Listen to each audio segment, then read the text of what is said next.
Hi everyone, welcome to Colouring with Kay and thank you for joining me today.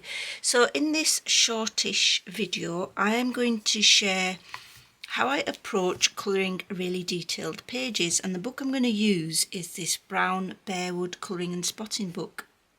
So thanks to Zoe from Addicted to Colouring, I saw this book on her channel together with the actual children's book, which is, you know, where you have to spot and find lots of different things on the pages.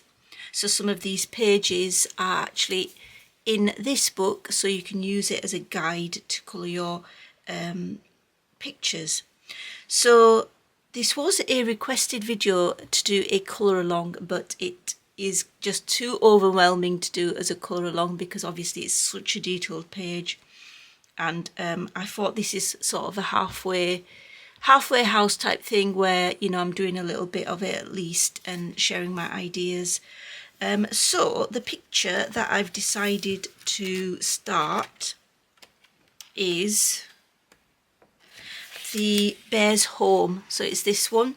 So you can see it is smaller than the actual page in the children's book, and that's, a few of you have commented that is a shame because, you know, it's really small and it's difficult to colour all the little tiny details, and I do agree with that. I think that's true. It would be nicer if the page was full size, but there are advantages of having a smaller page. I feel like your mistakes, you can get away with a lot more mistakes, I think, and also so any fluff ups, as in Lucy's words, will be easier to hide, I think, because things are so much smaller.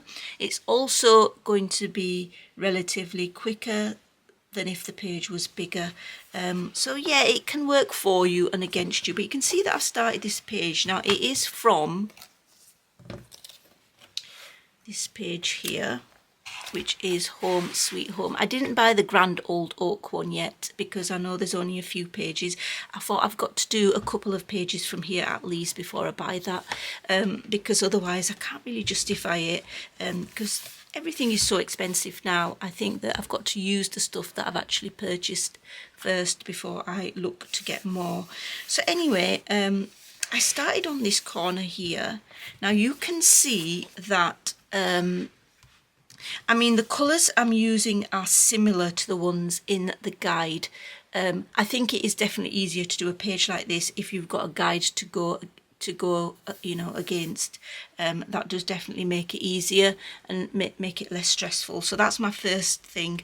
If you've got this book, I would definitely recommend getting the Down to the Woods, if you go down to the woods today, because that will, I mean, you can see that all of these, thanks to Zoe, I'm so grateful to her, she always finds the best books and supplies and everything, so totally rely on her for those sort of things. And yeah, these are all the pages that are in the colouring book, so quite a number of pages. So I would definitely recommend getting this to help you figure out, you know, your colour palette, because I mean, doesn't that look stunning? It just looks beyond stunning. And then this bit here with the background, it isn't actually drawn in. I don't know if you can see. Let's bring you in a little bit closer. So you know, this background here, you've got a lovely sort of blurry, like it's a bluebell wood. You've got quite a lot of blue there, you've got some green, you've got some pinks to sort of make out as if you've got the, you know, dense forest floor of flowers. And there's a couple of rabbits as well there, you know, in the growth. And that detail isn't in here. I think I'm going to attempt to try to do that. And yeah, I'm thinking either to use pencils or actually pastel pencils. And when I say pastel pencils, I don't mean the pastel shaded pencils. I mean the actual pastel pencils, you know, the, you know, like the, oh, let me just go and get it. So it's like these, for example. So actual pastel pencils. So those are the Pick ones. And then also I've got these ones. I've only got 2 packs and they're smallish sizes, 36. So I would actually use the pastel pencils. Just the only reason for that is because you can easily blend them on the page. You can easily sort of smudge them, and with the smudging you're going to make it look blurry. So I just thought that those will be suited to it. Now you can use your what is it, the do you know, this is really getting difficult trying to come up with the words. The soft pastels, that's it. You can use the soft pastels, so let me just show you what I mean.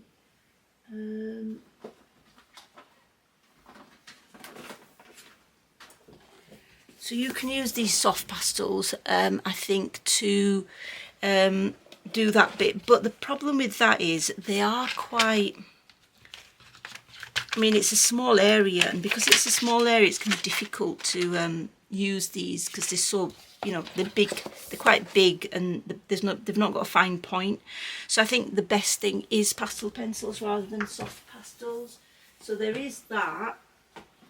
The other thing you could use, I hope you can hear me, I'm just going around my room trying to get everything for you. Chalk pastel colour pencils, those are another option that could be used because they're going to give you that smudgeability. Just made a word up there, but yeah, so they'll give you that smudging effect.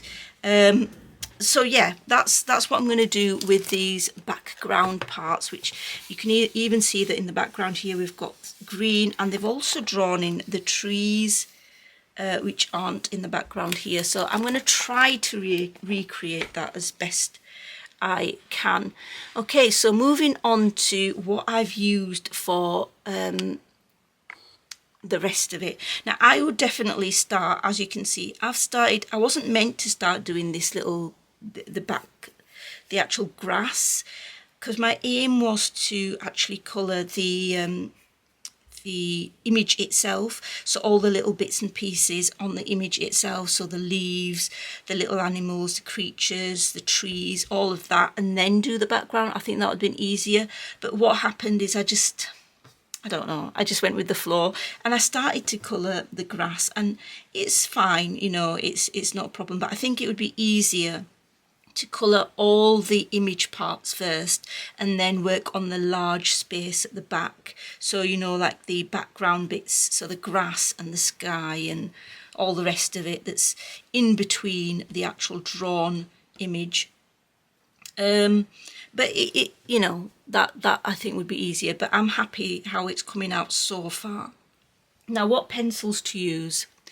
The pencils, obviously, because it is quite a detailed and a smaller image, I would use the pencils I've been using are the Pablos. So I've been using the Pablo pencils because you can get such a sharp, fine point. So I think they've worked really nice. The paper has got tooth.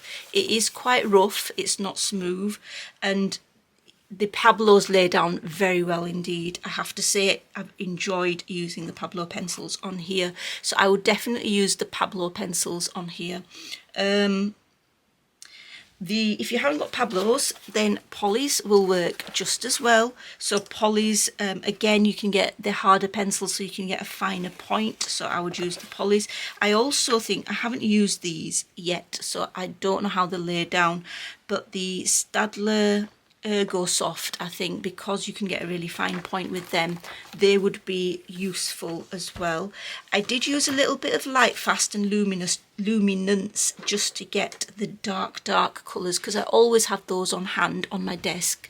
A few of them, not the whole lot, just the really dark colours and the really unique colours, just to give me you know, to add to my other pencils that I'm using.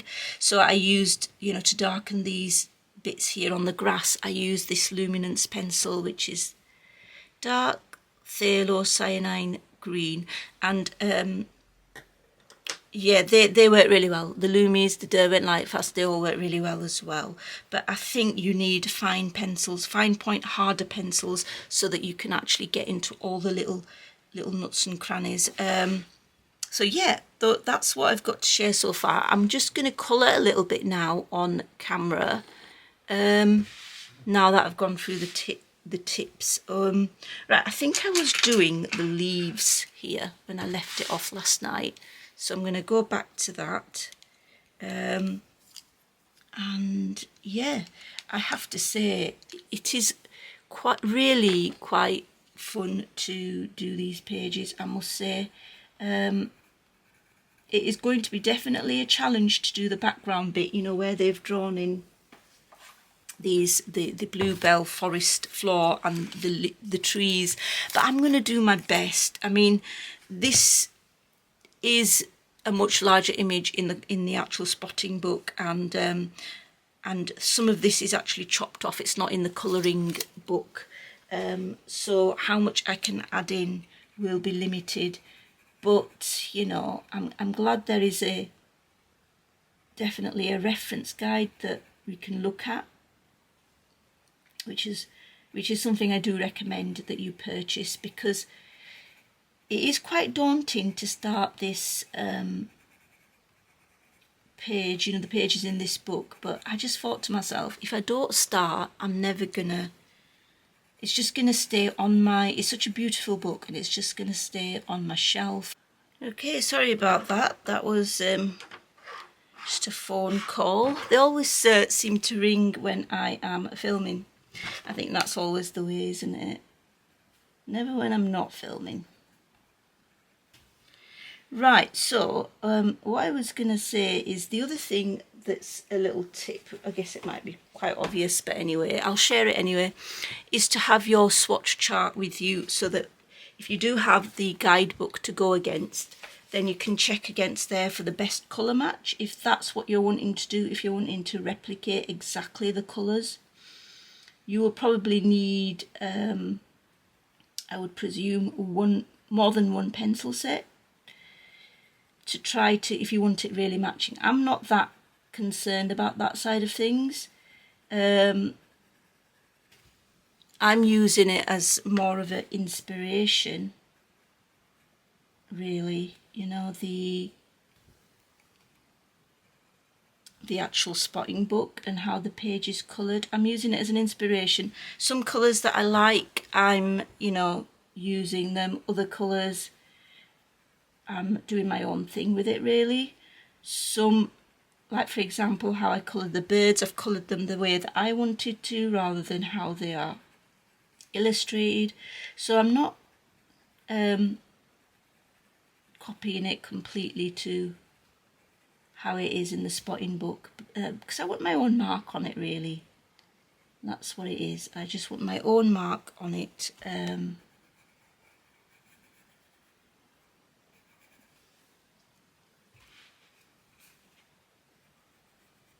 But yeah, I haven't used my Pablos for a long time, and I've got to say it's been fun to get them out, and they work really well on this paper. It's beautiful paper. Now I personally wouldn't use, I mean, doesn't mean you don't have to, you know, you can't use them or you shouldn't use them, but I personally don't think I'd use alcohol markers, and the only reason for that is because you know, the details are just far too small. I think it would just bleed. And of course, this is quite a textured paper as well. So, because it's quite textured, I think it would just soak up the alcohol ink and also spread everywhere. And because the pictures are so stunning, I just don't want to have that happening and then, you know, spoil the pages and things. But I can definitely see myself doing a lot in this book. But then again, when I really enjoy a book, I say that. I mean, I've got a lot of books to choose from, but I have to say this has been a joy to colour from. Now I'm just going to look, colour in, should I say, not colour from. Right, I need to make these brown really. They're supposed to be brown because I didn't look. I thought they are looking like branches, but it doesn't matter because you can always go over that with this brown here. I thought I'd do a little bit of colouring on camera just because I thought it might be useful.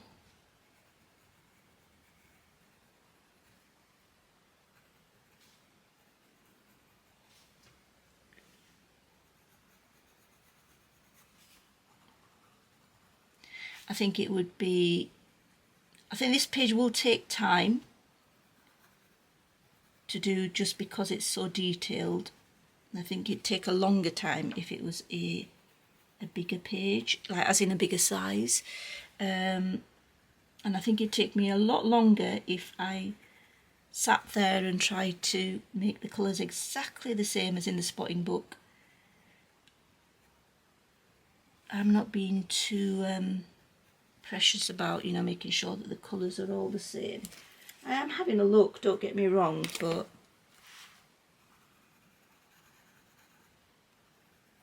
I'm going to put a little bit, like, I can't see there, I don't know, I can't see if there's like moss on here, but I'm going to put a little bit of moss, make it appear that there's a bit of moss here on the trunk.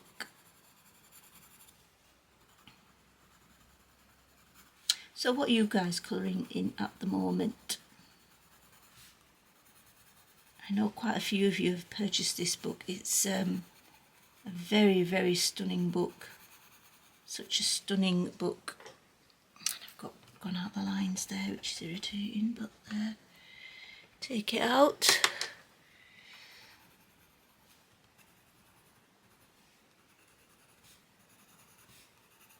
I can't wait for my first page to be done. This one in my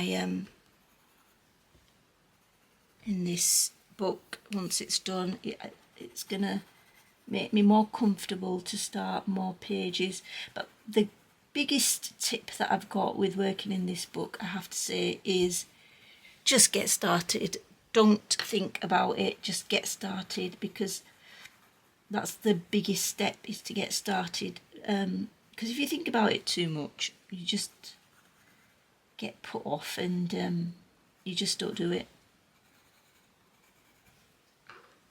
Which right, have I got another? I think I'll be using this Vista colour. Will I be using gel pens in here? Possibly, but not as much as I use on other pages. Same with metallic paint. I might use it, but I'm not at the moment. I'm not particularly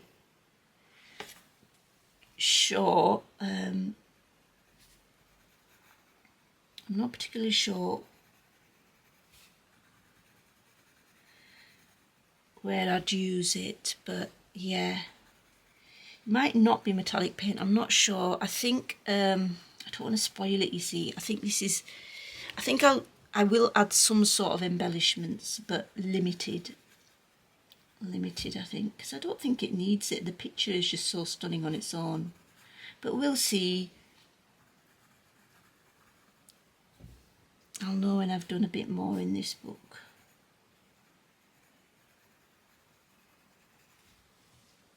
But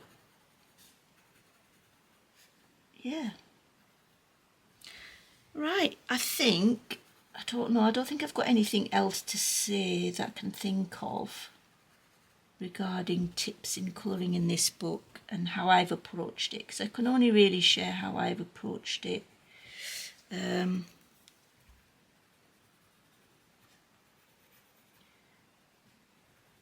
So